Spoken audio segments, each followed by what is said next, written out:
नमस्कार दोस्तों, मैं रजनीश शर्मा, ग्लोबल जर्नलिस्ट। आज हम हिमाचल प्रदेश में जो ताज़ा जो राजनीतिक समीकरण है, जिनके चलते हिमाचल प्रदेश में भाजपा पार्टी जो है वो मुख्यमंत्री जी के सहारे अपनी नैया पार कराने की जो है कोशिश कर रही है। जहां भी मुख्यमंत्री जी के सरकारी प्रोग्राम होते हैं, उनके साथ ही भाजपा का भी प्रोग्राम रहता है और मुख्यमंत्री जी सबसे पहले अपने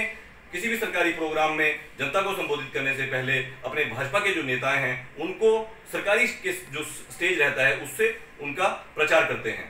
उसके तहत अभी जो कांग्रेस पार्टी, जो प्रमुख जो कांग्रेस पार्टी है, उसके जो नेता मुकेश अग्निहोत्री नेता प्रतिपक्ष हैं, वह मुख्यमंत्री जी से बड़ी जो बेअदबी से मुख्यमंत्री जी की जो गरिमा है उसके साथ जो है पेश आ रहे हैं और उनसे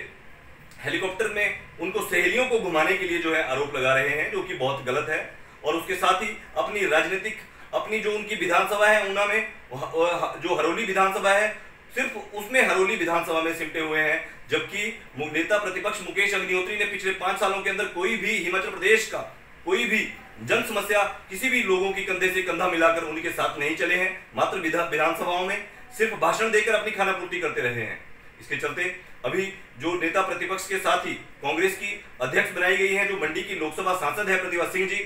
वो उनको अध्यक्ष बनाया गया है। उसके साथ ही अध्यक्ष बनाने के साथ साथ पूरे हिमाचल प्रदेश में वो घूम रही हैं। उनका कहना है कि वो हिमाचल प्रदेश के लोगों की जन समस्याओं के लिए उनके दरवाजे हमेशा खुले हैं। वो झूठ बोल रही हैं, सरेआम झूठ बोल रही हैं। जब उनकी अपनी लोकसभा क्षेत्र के मंडी की जो ऐतिहासिक धरोहर यू ब्लॉक और विजय सेन स्कूल को कन्या जो प्राथमिक विद्यालय वहां पे था और विजय सेन स्कूल को वहां पे तोड़ा गया, उनका खेल मैदान, लगभग 1000 बच्चों से खेल मैदान जब छीना गया, तो प्रतिभा सिंह जी ने बच्चों की आवाज नहीं उठाई। बच्चे उनसे मिले, हम लोग उनसे मिले, हमने उनको कहा, हमने उनको उन्होंने भरोसा दिलाया कि वो चुनावों के बाद इस विषय को उठाएगी, जबकि चुनावों के बीच में इस विषय को उठा सकती थी, लेकिन उन्होंने बड़ी चालाकी से ठेकेदार के पक्ष में इस विषय को नहीं उठाया। हमने सोचा कि वो चुनावों के बाद उठाएगी, शायद वो लोकसभा के अंदर जो है वहां पहुंचकर बच्चों की आवाज उठाएंगी, लेकिन उन्होंने सरकार के साथ, सरकार का जो खिलाफ वहां काम किया गया, गलत काम, जो गैरकानूनी तरीके से स्कूल तोड़ा गया, उसके स्कूल को तोड़ने के खिलाफ उनके बेटे जो विक्रमादित्य जी जो विधायक हैं, उन्होंने विधानसभा के बाहर एक बयान दिया, जो हिमाचल प्रदेश के मीडिया ने, अपने बहुत से समाचार पत्रों ने छापा और बहुत से मीडिया ने दिखाया। उन्होंने जब उनके बेटे ने बयान दिया, लेकिन उन्होंने कोई उसका पक्ष नहीं दिया। अंदर खाते कांग्रेस और भाजपा एक हैं। अब वो हिमाचल प्रदेश में घूमकर कह रही हैं कि वो उनके दरवाजे हमेशा खुले, उनके दरवाजे हमेशा बंद हैं। उनको गरीबों के बच्चों के लिए बनाए गए शिक्षा मंदिर को तोड़े जाने का कोई दुख नहीं हुआ, उनको कन्याओं को प्राथमिक स्कूल को तोड़े जाने का कोई दुख नहीं हुआ, और जो नेता प्रतिपक्ष हैं मुकेश अग्निहोत्री जी, उनको भी कोई दुख नहीं हुआ। जब उनको इस मामले में, गंभीर मामले में कोई दुख नहीं हुआ, जो ये सनसनीखेज घोटाला था, सरकारी जमीन 5.5 बीघा जमीन बेच दी गई, राजा के द्वारा दान में दी गई जो जमीन थी, वह मुख्यमंत्री ने बेची मात्र एक ठेकेदार को लाभ पहुंचाने के लिए। ठेकेदार पहले कांग्रेस पार्टी का था, इसलिए ये कांग्रेस के जो नेता हैं, ये कांग्रेस के नेताओं ने उस ठेकेदार के खिलाफ एक भी शब्द नहीं बोले। हाँ, धन्यवाद करता हूं मैं विक्रमादित्य जी का, जिनको शायद ये पता नहीं था कि ठेकेदार कांग्रेस का है। उन्होंने इस मामले में एक अच्छा बयान जो था बच्चों के पक्ष में जारी किया, लेकिन बयान देने के बाद उन्होंने अभी तक बच्चों के इस मामले में पिछले 11 महीने से बच्चों ने किस प्रकार लड़ाई लड़ रहे हैं, क्या लड़ाई चल रही है और सरकार वहां पे किस प्रकार से आमदा है मुख्यमंत्री जी, एक ठेकेदार जो मंडी की डीकेएस कंस्ट्रक्शन कंपनी है, उसको लाभ पहुंचाने के लिए वहां पे स्कूल का खेल मैदान ही बेच दिया, जो अपने आप के अंदर एक इतना बड़ा अनैतिक कार्य था। मुकेश अग्निहोत्री जी और प्रतिभा सिंह जी, आपसे दोनों हाथ जोड़कर विनती है, अगर आप सवाल करना ही चाहते थे, तो आपने सवाल करना था स्कूल को अनैतिक तरीके से तोड़े जाने का, 1000 गरीबों के बच्चों के भविष्य से खिलवाड़ करने का। लेकिन आप सवाल कर रहे हैं मुकेश अग्निहोत्री जी कि आप हेलीकॉप्टर में अपनी सहेलियों को घुमाते हैं। मुख्यमंत्री जी की एक गरिमामयी पोस्ट होती है, हम सम्मान करते हैं उनका, हम मांग उनसे कोई कर रहे हैं या जायज मांग है, हमारा अधिकार है, लोकतंत्र है।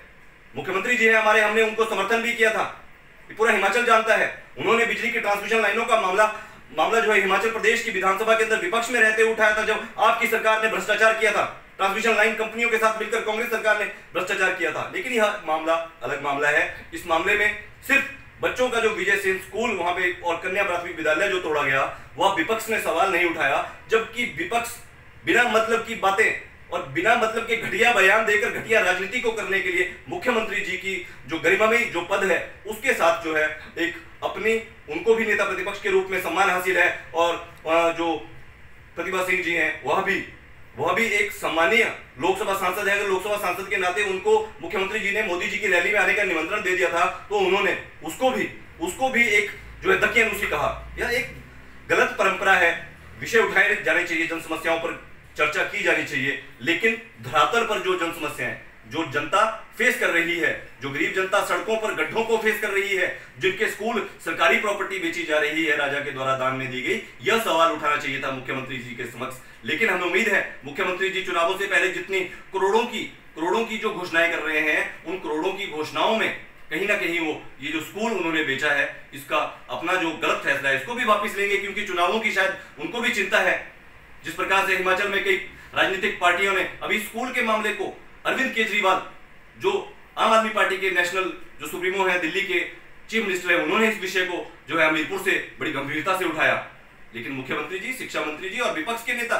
सब लापरवाह निष्क्रिय बने हुए हैं, मात्र राजनीतिक रैलियों को संबोधित कर रहे हैं। मैं रजनीश शर्मा, ग्लोबल जर्नलिस्ट।